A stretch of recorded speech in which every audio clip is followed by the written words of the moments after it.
Let me show in a parable to what extent our nature is enlightened or unenlightened. Envision human figures living in an underground cave with a long entrance across the whole width of the cave. Here they have been from their childhood and have their legs and necks chained so that they cannot move and can only see before them, being prevented by the chains from turning their heads around. Above and behind them, a fire is blazing at a distance. They see only their own shadows, which the fire throws on the opposite wall of the cave. For how could they see anything but the shadows if they were never allowed to move their heads?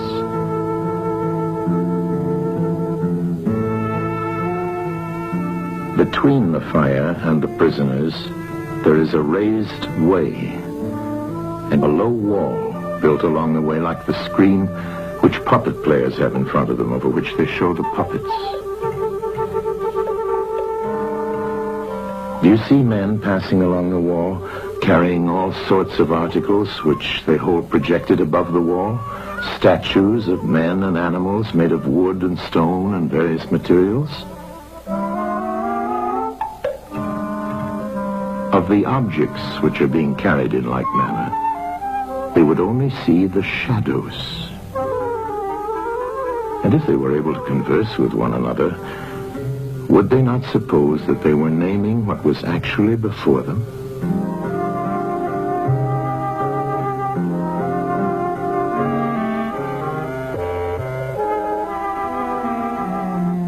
And suppose further that there was an echo which came from the wall. Would they not be sure to think when one of the passers-by spoke that the voice came from the passing shadows? To them, the truth would be literally nothing but the shadows of the images. And now look again and see what will naturally follow if one of the prisoners is released. At first, when he is liberated and compelled suddenly to stand up and turn his head round and look towards the light, all this would hurt him, and he would be much too dazzled to see distinctly those things whose shadows he had seen before. And then conceive someone saying to him that what he saw before was an illusion, but that now, when he's approaching nearer to reality and his eyes turn toward more real existence, he has a clearer vision. What will be his reply? And you may further imagine that his instructor is pointing to the objects as they pass and requiring him to name them. Will he not be perplexed? Will he not think that the shadows which he formerly saw are truer than the objects which are now shown to him? And suppose once more that he is reluctantly dragged up a steep and rugged ascent and held fast until he is forced into the presence of the sun himself. When he approaches the light, his eyes will be dazzled, and he will not be able to see anything at all of what are now called realities. He will require to grow accustomed to the sight of the upper world.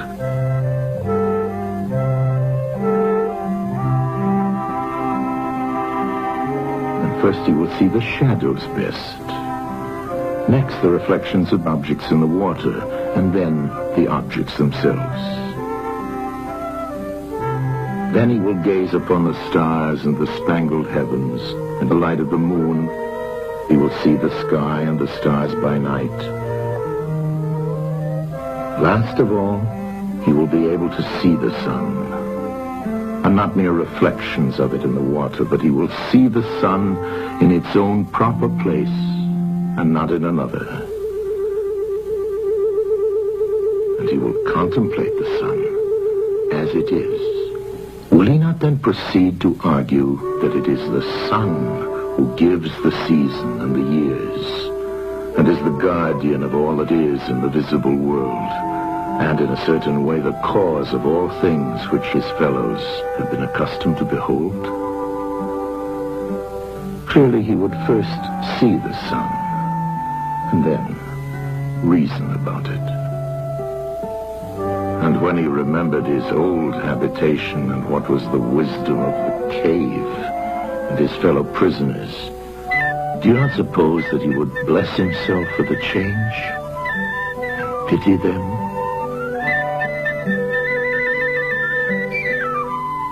And if they were in the habit of conferring honors among themselves on those who were the quickest to observe the passing shadows, and to remark which of them went before and which followed after, and which were together and who were therefore best able to draw conclusions as to the future,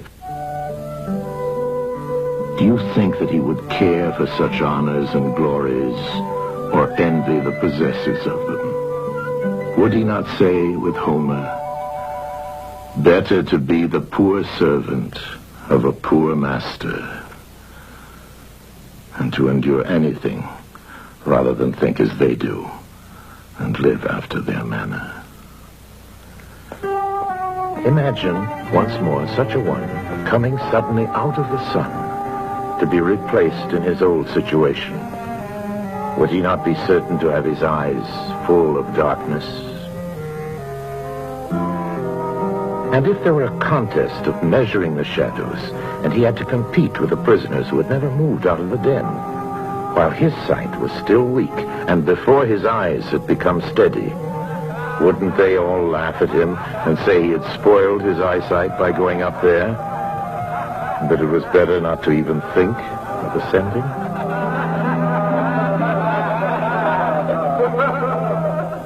And if anyone tried to release another and lead him up to the light, let them only catch the offender, and they would put him to death.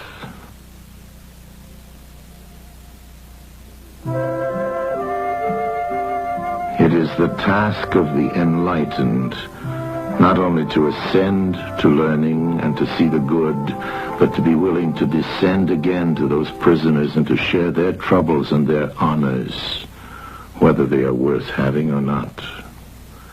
And this they must do, even with the prospect of death.